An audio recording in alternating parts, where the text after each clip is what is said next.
Buenos días. Seguimos avanzando en esta octava de Pascua, esta semana que es como un domingo continuado. Y hoy la iglesia nos invita para que se proclame el Evangelio según San Lucas, capítulo 24, versículos 13 al 35. Primer momento, lectura del texto. Dos discípulos de Jesús iban andando aquel mismo día a una aldea llamada Emaús, distante unas 2 leguas de Jerusalén. Iban comentando todo lo que había sucedido. Mientras conversaban y discutían, Jesús en persona se acercó y se puso a caminar con ellos, pero sus ojos no eran capaces de reconocerlo. Él les dijo: ¿qué conversación es esta que traen mientras van de camino? Ellos se detuvieron preocupados, y uno de ellos, que se llamaba Cleofás, le replicó: ¿eres tú el único forastero en Jerusalén que no sabes lo que ha pasado allí en estos días? Él les preguntó: ¿qué? Ellos le contestaron: lo de Jesús el Nazareno, que fue un profeta poderoso en obras y palabras ante Dios y ante todo el pueblo. Cómo lo entregaron los sumos sacerdotes y nuestros jefes para que lo condenaran a muerte y lo crucificaron. Nosotros esperábamos que él fuera el futuro libertador de Israel. Y ya ves, hace 2 días que sucedió esto. Es verdad que algunas mujeres de nuestro grupo nos han sobresaltado, pues fueron muy de mañana al sepulcro, no encontraron su cuerpo e incluso vinieron diciendo que habían visto una aparición de ángeles, que les habían dicho que estaba vivo. Algunos de los nuestros fueron también al sepulcro y lo encontraron como habían dicho las mujeres, pero a él no le vieron. Entonces Jesús les dijo: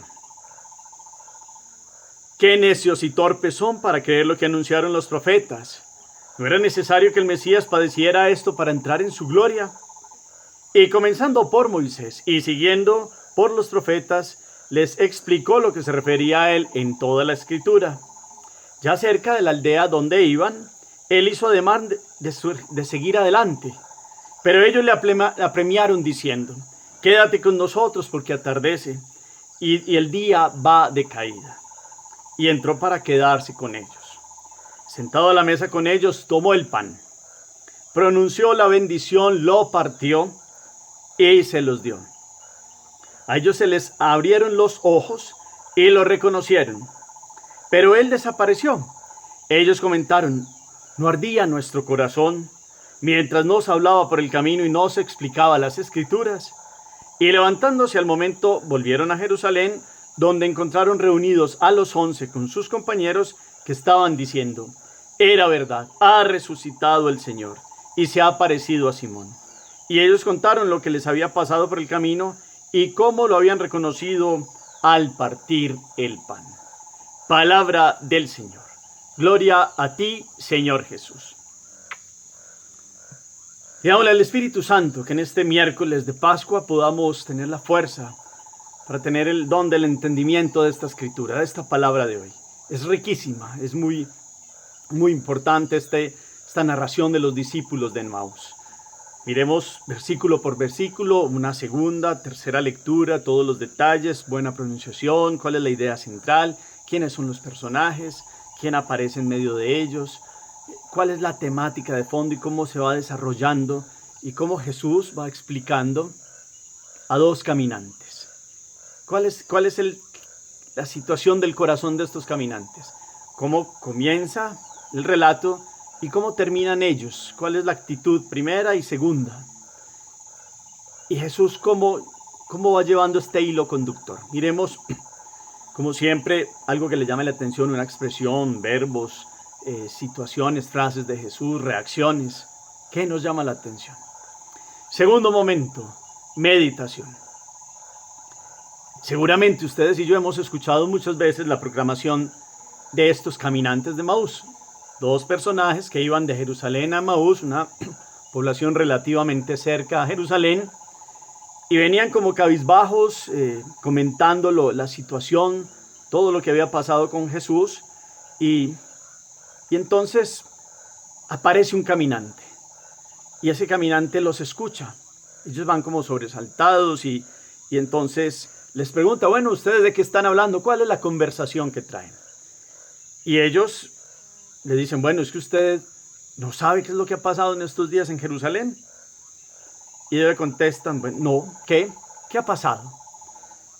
Utiliza una expresión muy llamativa.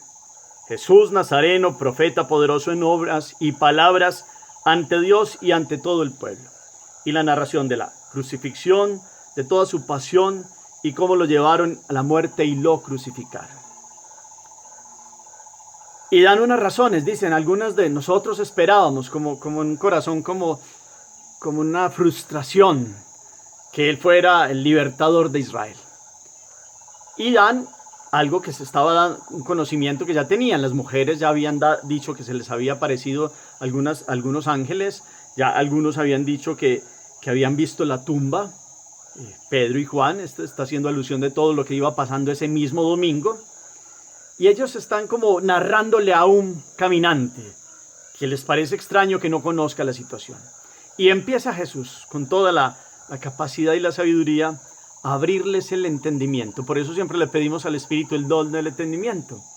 Y Jesús empieza a explicar las Escrituras desde una base cristológica, es decir, todo lo que en el Antiguo Testamento preparaba la llegada de Jesús desde Moisés hasta los profetas. Moisés es hablar de la Torá, profetas es hablar de todo el contenido de las distintas épocas hasta llegar a Jesús, de los que hablaron y prepararon la llegada del Mesías. Y Jesús va hablándoles. Primero, entonces, esto tiene como 3 momentos. Primero, la Escritura. En Pascua aparece Jesús mostrando que a través de la Escritura, pues ya se preparaba el corazón, porque Cristo será el centro de las Escrituras. Y en él tendrá plenitud y llegará y nos pondrá pues de cara frente a su segunda venida. Pero aquí Jesús está explicando las Escrituras. Y empieza a decirles cómo no era necesario que padeciera para poder entrar así en la gloria. Es una expresión de Jesús del abajamiento en la cruz para la glorificación. Pero en la cruz empieza el trono, como ya lo hemos visto en Juan. Y Jesús empieza con la Escritura. Después hace un ademán de seguir de largo y ellos le dicen, quédate con nosotros. Qué bueno que ustedes y yo le podamos seguir diciendo siempre a Jesús todos los días, quédate con nosotros. Aquí la tarde también ya ha caído. A veces en la vida entramos en la oscuridad de la noche. Y lo hablamos desde el sentido espiritual. Vamos como entrando en las tinieblas. Necesitamos que Jesús nos ilumine. Cuando llegan esos momentos de las tinieblas de la vida. Y que nosotros no nos separemos de Él. Porque Él nunca se separa de nosotros. Desde que hemos recibido su gracia, desde el bautismo, toda su plenitud de vida. Él es un sí rotundo y radical. Pero nosotros, ¿cómo nos quedamos al lado de Él? Esa es la gran pregunta de esta Pascua. Hemos venido mirando nuestro corazón, cómo estamos preparados en el corazón, en la conversión, y cómo la Pascua es un momento de perseverar en la luz de Jesús.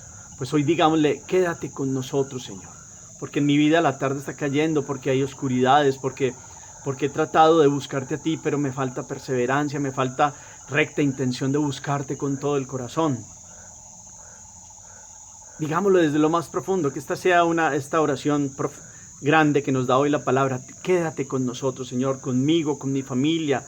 Te necesitamos, te reconocemos como en nuestro único Dios y Salvador. Y después de este momento de escriturístico, pues pasa el gran momento, se sienta con ellos, sentado a la mesa. Toma el pan, pronuncia la bendición, lo parte y se los da. Y desde ese momento hay una reacción, se les abren los ojos. Partir el pan. Esto viene toda la alusión a la cena pascual, a la cena antes de Getsemaní, que será el momento de la institución de la Eucaristía. Se les abren los ojos en la fracción del pan. Y ese es uno de los títulos que en el Nuevo Testamento y en la primera iglesia, comunidad cristiana, se le llamó la Eucaristía. Y por eso lo reconocieron, en el partir el pan. Y empiezan a abrírsele los ojos y Él desaparece. Pero les ha dejado claro, el camino de la Escritura los lleva al pacto de la nueva alianza con la Eucaristía y ellos lo reconocen. Y después viene el tercer momento, entonces, Escritura, Eucaristía y vida en comunidad. Ellos salen a proclamarlo y salen a decirle a los otros, y los otros ya estaban comentando que se había aparecido, que es verdad que se ha resucitado, y ellos aprovecharon. A nosotros también, es verdad. Y contaron lo que les había pasado por el camino de Jerusalén a Emaús, y cómo lo reconocieron al partir el pan. En la comunidad se fortalece este testimonio vivo de Jesús. Y esta comunidad es la iglesia. Esta comunidad es su familia. Entonces estos 3 momentos son grandísimos. pero tiene un momento central del partir el pan, la fracción del pan.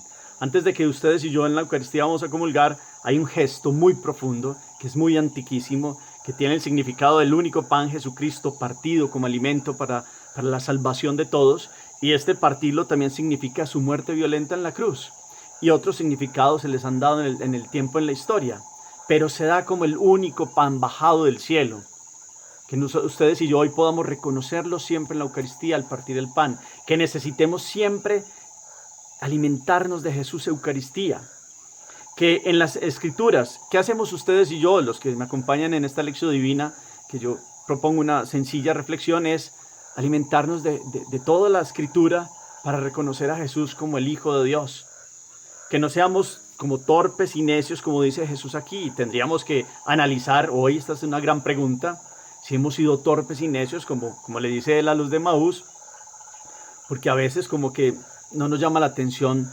escrutar la palabra, no reconocemos el valor de la Eucaristía, mucho menos el de la iglesia, el de la comunidad.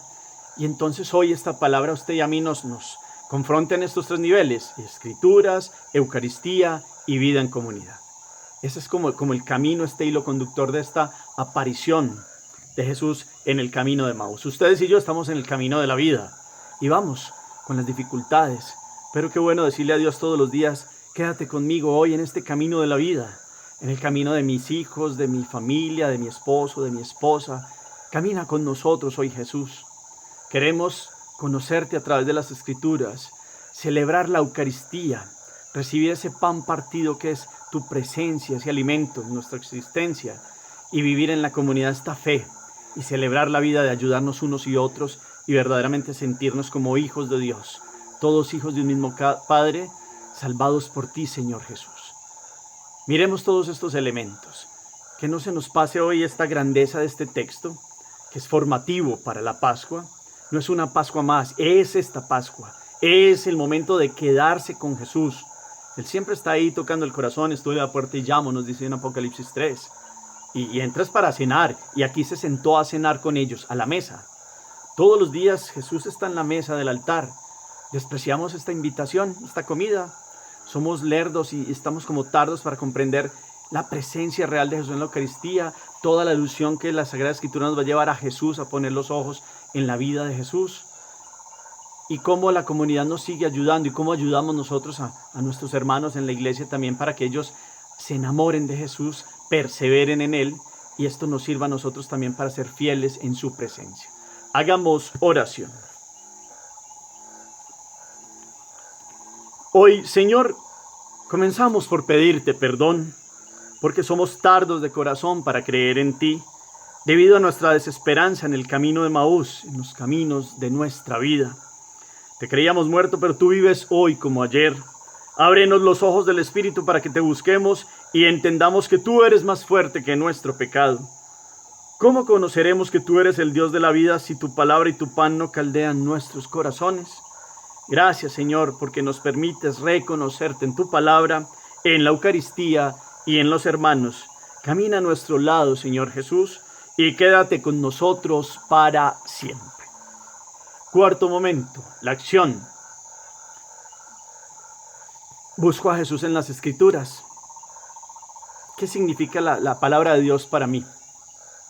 ¿Qué significa la Eucaristía? Comprendo aquella consagración, el pan y el vino transformado del cuerpo y la sangre de Jesús, real, presente todos los días. Dios hoy aquí con nosotros, en cada mesa, en cada altar, que se sigue dando la fracción del pan.